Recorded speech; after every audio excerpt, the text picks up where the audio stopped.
네, 하나님께 영광의 박수 올려드리겠습니다. 우리 옆사람과 인사하시겠습니다. 반갑습니다. 축복합니다. 사랑합니다. 네, 믿음은 복입니다. 믿음의 복 더 충만히 받으시기를 축복합니다. 네, 요즘 날씨 너무 덥죠. 네, 입추도 지나고 말복도 다 지났는데 아직도 더위가 가시지 않고 있습니다.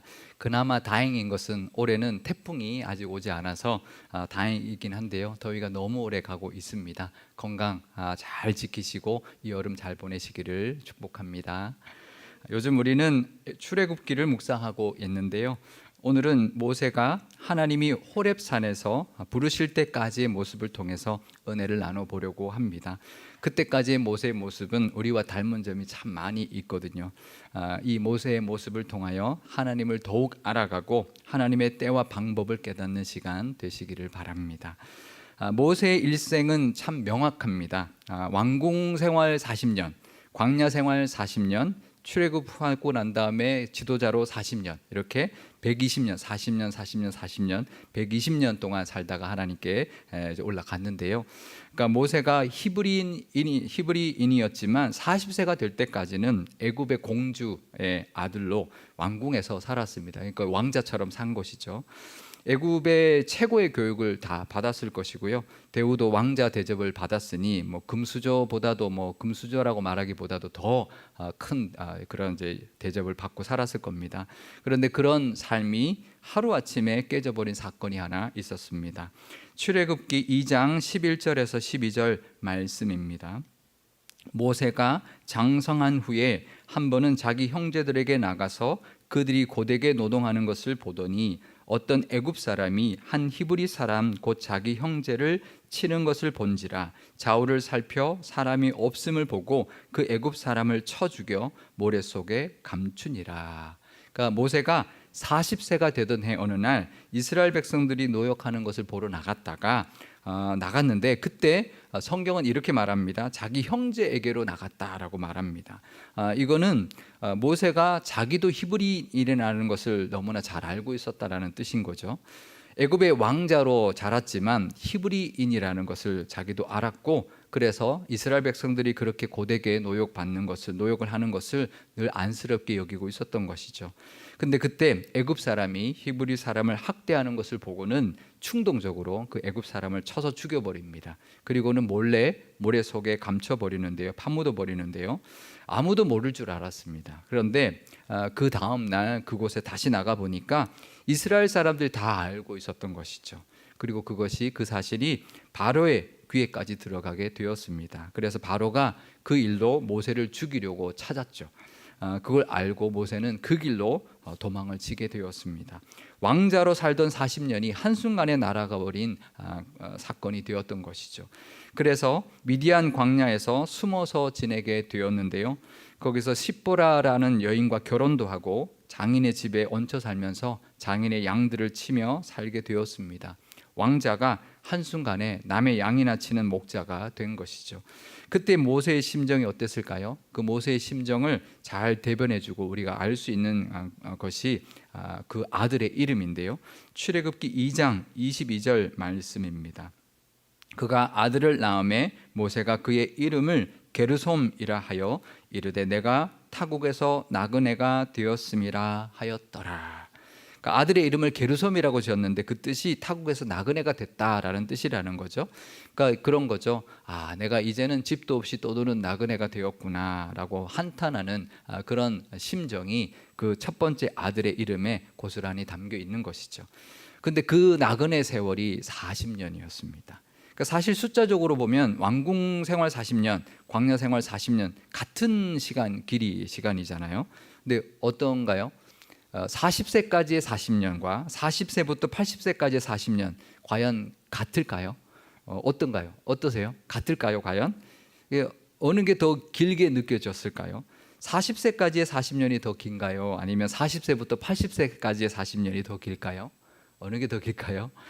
어릴 때 시간은 금방 가잖아요, 그죠? 근데 40세부터 80세까지의 그 40년, 그것도 광야에서 보낸 40년이 훨씬 더 길었을 겁니다. 그런데 그 40년은 아무것도 한 것이 없는, 아무것도 이룬 것이 없는 그런 시간이었습니다. 나중에 모세가 하나님의 말씀에 순종해서 애굽으로 길을 떠나는 장면이 나오는데요. 거기 보면 이렇게 기록되어 있습니다. 출애굽기 4장 20절 앞부분입니다. 모세가 그의 아내와 아들들을 나귀에 태우고 애굽으로 돌아가는데, 그러니까 애굽으로 돌아가는데 아내와 아들 둘과 함께 했는데 아무것도 없습니다. 재산이라고는 하나도 없습니다. 야곱과 비교해 보면 야곱과 너무나 다릅니다. 야곱은 외삼촌이자 장인이었던 라반의 집에서 20년을 일했습니다. 근데 돌아갈 때는 수많은 가축들을 이끌고 돌아갔습니다. 그런데 모세는 40년을 장인의 집에서 양을 쳤는데 가진 거라고는 그냥 가족, 그리고 가족을 태운 나귀가 전부였습니다. 그러니까 40년 동안 뭐 이룬 게 하나도 없는 거죠. 안 그런가요? 40년 동안 그래도 살았는데 하나도 손에 쥐어 있는 게 아무것도 없는 그런 인생을 살았다라는 것이죠. 하나님은 왕궁에 있는 40년 동안 모세를 부르지 않으셨습니다. 광야에 있는 40년 동안에도 하나님은 모세를 찾아오지도 부르지도 않으셨습니다. 40년, 광야 40년이 지나고 나서야 80세가 되어서야 하나님은 모세를 처음으로 찾아오셨고 그때부터 말씀하기 시작하셨습니다. 이걸 보면 우리의 생각과 하나님의 생각은 너무나 다르다라는 것을 알 수가 있는데요. 우리 같으면 어떨까요? 모세가 왕궁에서 최고의 교육을 받고 나이도 딱 좋은 그 40세에 그때 찾아오시고 하나님이 쓰시면 얼마나 좋을까요? 그때가 딱 좋다고 여길 것입니다. 그렇죠? 그때가 이스라엘의 왕자로 정말 최고의 교육을 받았으니 이스라엘의 지도자로 세우기 딱 좋은 나이가 40세, 왕궁 생활 딱 40세가 되었을 때가 아닐까요? 근데 하나님은 그러지 않으셨다는 것이죠. 어쩌면 아무것도 없을 때, 어쩌면 나이가 너무 많이 들었을 때 그때 하나님은 모세를 부르셨습니다. 우리는 똑똑해야 하나님께 쓰임 받는다고 생각합니다. 스펙을 많이 쌓아야 하나님께 쓰임 받는다고 생각을 합니다. 특히 우리 자녀들을 위해서 기도할 때는 더더욱 그런 마음을 가지죠. 그래서 조금이라도 우리 자녀들에게, 자손들에게 더 교육시키려고 하고 조금이라도 더 스펙을 쌓아주려고 합니다. 이게 믿음 없이 그냥 세상적으로 잘 나가는 자녀를 위해서 그런 게 아니라 하나님 잘 믿고 정말 하나님께 쓰임받는 믿음의 자녀가 되기를 바라는 믿음의 부모들도 이렇게 생각한다라는 것이죠. 그렇죠. 우리의 자녀들이 똑똑하고 뭐든지 많이 배우고 스펙 좋아서 하나님 앞에 크게 쓰임받는 것, 그것을 우리가 기대하고 생각합니다. 하지만 모세를 보면서 절대 그렇지 않다라는 것을 알아야 합니다. 모세의 그 왕궁 40년보다 어떻게 우리의 자녀들을 더 똑똑하고 더 스펙 좋게 만들며 그렇게 키울 수 있을까요? 하지만 하나님은 왕궁 40년 때 모세를 부르지 않았다라는 것을 우리가 기억해야 합니다. 우리의 생각과 하나님의 생각은 다르다. 우리의 방법과 하나님의 방법은 다르다라는 것을 늘 우리가 먼저 인정해야 합니다. 하나님의 생각과 방법이 있습니다. 우리가 그 믿음, 하나님의 방법이 있습니다라는 그 믿음이 있으시기를 바랍니다. 우리의 자녀들이 하나님 앞에 쓰임 받아야죠. 하지만 방법은 우리의 방법이 아니라 하나님의 방법이라는 것을 늘 믿고 또 기대하실 수 있기를 바랍니다. 하나님이 모세에게 나타나실 때의 장면은 우리가 너무나 잘 압니다. 호렙산에 있는 떨기나무에 불이 붙었을 때 하나님이 모세를 부르셨는데요. 광야에서는 이런 일이 간혹 있다고 합니다. 너무 건조하고 너무 뜨겁기 때문에 가끔 나무에 불이 붙는 때가 있는데요. 그런데 그 떨기나무가 타지 않고 그대로 있으니까 모세가 이상하게 여겨서 다가갔죠. 그때 하나님의 음성이 들려왔습니다. 출애굽기 3장 5절 말씀입니다. 하나님이 이르시되 이리로 가까이 오지 말라. 내가 선 곳은 거룩한 땅이니 내 발에서 신을 벗으라. 그러니까 그 땅은 거룩한 땅이니까 발에서 신을 벗으라고 합니다. 근데 그곳이 늘 그냥 모세가 다니던 땅이었습니다. 근데 하나님이 임재하는 그 순간 그곳은 거룩한 곳이 되었던 것이죠. 그리고는 모세에게 신을 벗으라고 합니다. 마치 어떤 의식을 치르는 것 같은 그런 명령을 내리고 있는 것입니다. 신이라고 하는 것은 그 당시 자유인들이 신는 것이었습니다. 종들, 노예들은 신을 신지 않았습니다. 그러니 신을 벗으라는 것은 무슨 뜻일까요? 이제 너는 나의 종이 되어야 한다라는 것이죠. 하나님의 종이 되는 의식을 치르고 있는 것입니다. 신은 내 의지를 상징합니다. 내가 신을 신고 띠를 띄우고 내가 가고자 원하는, 내가 마음대로 다니고 그랬던 것이죠.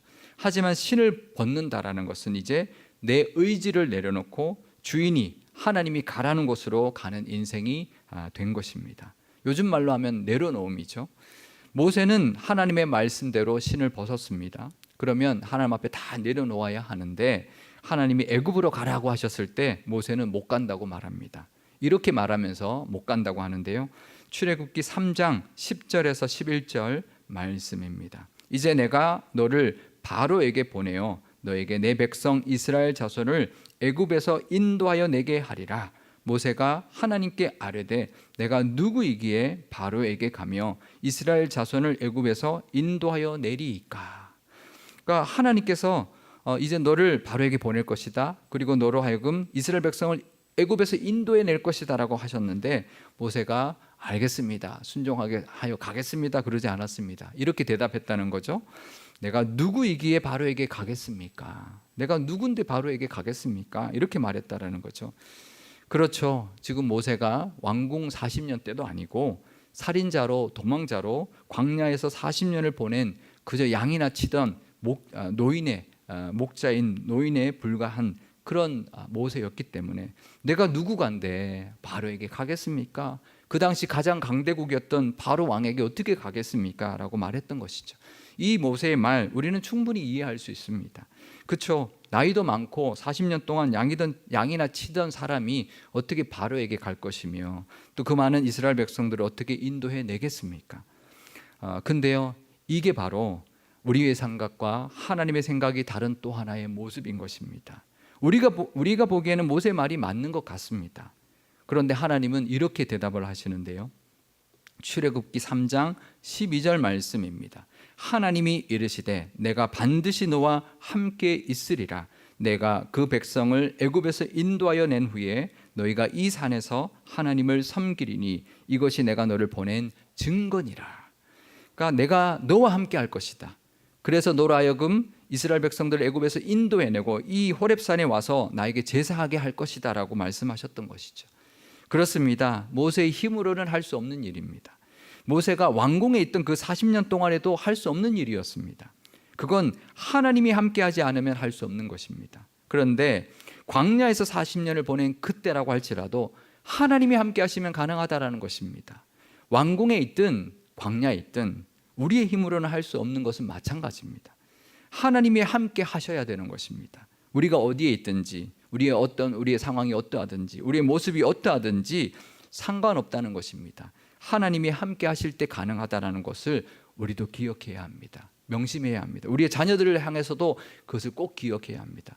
스펙이 하나님 앞에 쓰임받는 게 아닙니다.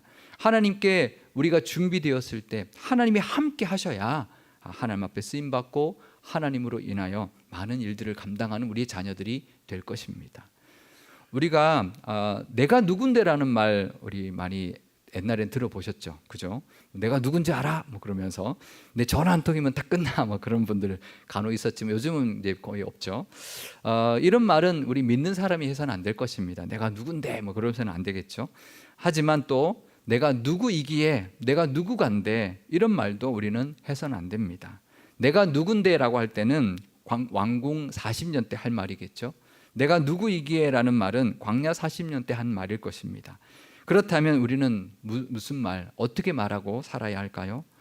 하나님이 함께 하시면 그것이 답이죠. 그게 우리의 입에서 나와야 할 말입니다.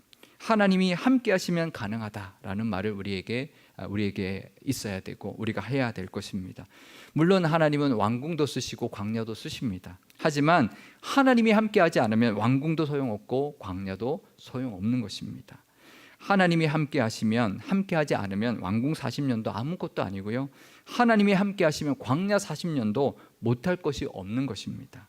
그걸 보여주는 증거가 모세에게 있었는데요, 출애굽기 4장 20절 뒷부분입니다. 애굽으로 돌아가는데 모세가 하나님의 지팡이를 손에 잡았더라. 모세가 애굽으로 돌아갈 때 가족과 나귀밖에 없었다고 그랬죠. 하지만 그의 손에 들린 것이 하나 있었습니다. 바로 지팡이였습니다. 이 지팡이는 모세가 양을 칠 때 목자로서 늘 들고 다니는 것이었습니다. 그런데 성경은 이거를 모세의 지팡이다, 목자의 지팡이다 부르지 않습니다. 하나님의 지팡이라고 부르고 있습니다. 우리가 이 지팡이가 얼마나 많은 기적을 베풀었는지 잘 압니다. 모세가 애굽에 10재앙을 내릴 때 이 지팡이를 들고 했거든요. 또 홍해를 가를 때도 이 지팡이를 들고 했습니다. 모세가 홍해를 향해서 지팡이를 들어 올렸을 때 동풍이 불어왔고 바닷물이 갈라지고 마른 땅이 되어서 이스라엘 백성이 무사히 그 홍해 바다를 건너게 되었습니다. 광야에서도 반석에서 물을 내게 했고요, 아말렉과 싸워 이기게도 했던 것이 바로 이 지팡이였습니다. 근데 사실 이 지팡이는 그냥 목자들이 늘 쓰던 그런 평범한 지팡이였습니다. 하지만 이 지팡이가 하나님의 지팡이가 되니까 기적을 일으키는 지팡이가 된 것입니다. 이 지팡이가 만약에 내가 누군데 뭐 이럴 수 있을까요? 말이 안 되죠. 지팡이가 무슨 내가 누군데 그러겠습니까? 하지만 이 지팡이가 과연 무엇이길래 그런 일들을 할 수 있었을까요? 하나님이 쓰신 것입니다. 하나님이 쓰시면 지팡이도 홍해를 가르고 바위에서 물도 터져나게 하는 것입니다. 그래도 우리는 지팡이보다는 최소한 더 낫잖아요. 우리는 그래도 하나님의 자녀이기 때문에 지팡이보다는 낫잖아요. 하나님이 함께 하신다면, 하나님이 쓰신다면 우리는 무엇이든지 할 수 있는 것입니다. 우리의 자녀들도 하나님이 쓰셔야 무엇이든지 할 수 있다는 것입니다. 그게 하나님의 방법입니다. 우리는 인간적인 생각, 세상적인 방법을 자꾸 생각합니다. 내려놓아야 합니다. 내가 내 발에서 신을 벗어야 합니다. 내 의지, 내 생각, 내 방법을 늘 내려놓아야 합니다. 제가 교육전도사일 때요, 그 소년부를 맡았었는데요. 5학년, 6학년 이제 부서인데 처음 그 부서에 가서 예배를 드릴 때 이 본문의 말씀으로 함께 말씀을 나눴습니다. 우리 그 아이들이 정말 앞으로 많은 일들을 경험하고 그렇게 살아갈 그런 아이들인데 이 말씀을 전해야 되겠다라고 이제 생각하고 그 말씀을 전하면서 설교 시간에 아이들 보고 다 일어나라고 해가지고 그 신발을 벗으라 그랬어요. 신발 벗어라. 아마 당황했을 겁니다. 제가 좀 늦게 신학을 해가지고요, 거의 그 아이들의 아버지 뻘이었는데 나이도 많은 전도사님이 와서 첫 번째 설교 시간에 신발을 벗으라고 하니까 애들이 좀 당황했을 겁니다. 제가 왜 그랬냐면 그래도 그렇게 해서라도 아이들이 그냥 멍하니 예배 시간에 앉아 있는데 그렇게 해서라도 정말 좀 각인을 시키고 싶었던 거죠. 정말 조금이라도 몇 명의 아이라도 내가 이 신발을 벗는 것, 정말 그래서 하나님을 의지하고 살아가는 것이 우리 인생이 되어야 하구나라는 것, 그렇게 신앙생활하고 그 꿈을 키워나가기를 바라는 마음에 그렇게 했는데요. 오늘 그렇게 신발 벗으라고 그러지는 않겠습니다. 하지만 그래도 우리도 그 믿음이 있어야 합니다. 내 발에서 신발을 벗는 마음으로 하나님 앞에 모든 것 의지하고 맡겨야 합니다. 그것이 하나님의 은혜를 누리는 길입니다. 정말 하나님이 하셔야 됩니다. 하나님이 쓰시면 됩니다라는 그런 마음이, 그런 믿음이 우리에게 있어야 합니다. 우리 자녀들에게 기도할 때도 그 믿음으로 기도해야 합니다. 우리 자녀가 다 갖추면 하나님 쓰시기 아닙니다. 하나님이 함께 하시고 쓰셔야 되는 것입니다. 그러면 스펙 중요하지 않습니다. 아이들이 어떠한, 내가 보기에 이거 우리 아이들 참 어떨 때는 하나님이 우리 아이가 어떻게 될까요? 그런 마음이 들 때도 있지만 하나님이 함께 하시고 쓰시면 되는 것입니다. 그게 하나님의 방법입니다. 인간적인 방법, 세상적인 생각 다 내려놓아야 합니다. 하나님의 뜻과 하나님의 방법 의지하면서 살아가시기를 바라고, 그렇게 우리 자녀들을 위해서도 기도하시기를 바랍니다. 사실 이 모세의 이 모습이 바로 예수님의 모습이었습니다. 예수님이 이 땅에 오셨을 때 영광스러운 하나님의 아들의 모습으로 오지 않으셨습니다. 아무것도 없는 아기의 모습으로 오셨거든요.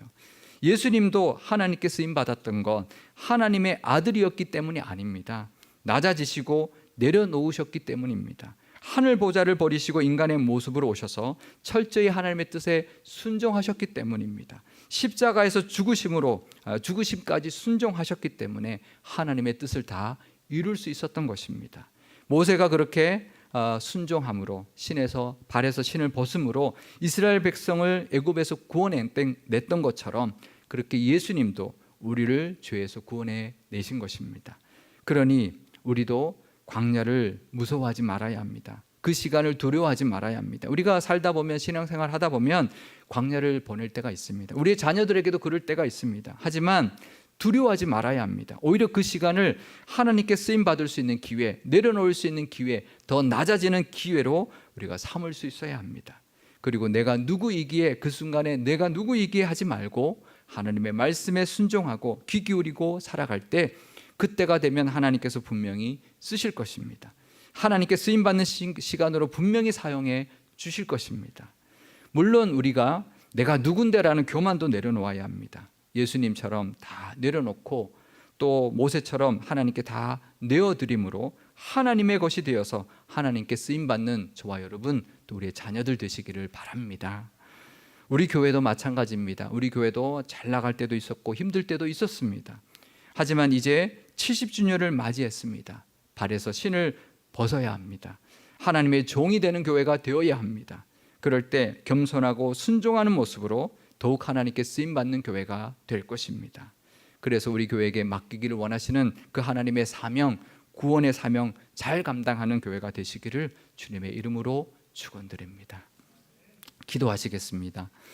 우리에게도 발에서 신을 벗으라 하시는 하나님 아버지, 우리는 왕궁 40년 때가 하나님께 쓰임받기에 딱 좋을 때라 생각합니다. 하지만 하나님은 광야 40년을 다 지나고 나서야 모세를 부르셨습니다. 아무것도 없고 아무것도 할 수 없을 것 같은 그때 모세를 부르셨습니다. 하나님의 생각과 하나님의 방법은 우리와 다르다라는 것 늘 기억하게 하옵소서. 내가 누군데라는 교만함도 내려놓게 하시고 내가 누구이기에라는 무기력함도 이기게 하옵소서. 하나님이 함께 하시면 그 무엇도 가능하다는 믿음의 고백으로 겸손하게 순종함으로 쓰임받는 우리 모두가 되게 하옵소서. 신앙을 가지고 살아간다는 것이 참 어려울 때가 많습니다. 늘 내 발에서 신을 벗는 심정으로 온전히 하나님만 의지하게 하옵소서. 우리 교회 학교 여름 사역을 무사히 마치게 하시니 감사드립니다. 교회 학교 아이들과 청소년들과 청년들이 발에서 신을 벗는 그 믿음으로 하나님 앞에 쓰임받는 믿음의 사람들 다 되게 하여 주시고 그 받았던 은혜 붙들고 꿈과 비전 품고 믿음으로 잘 성장하게 하옵소서.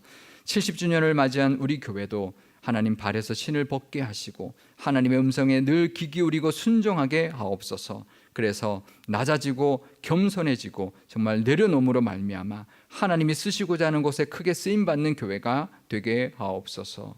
우리 구주 예수님의 이름으로 기도드리옵나이다. 아멘.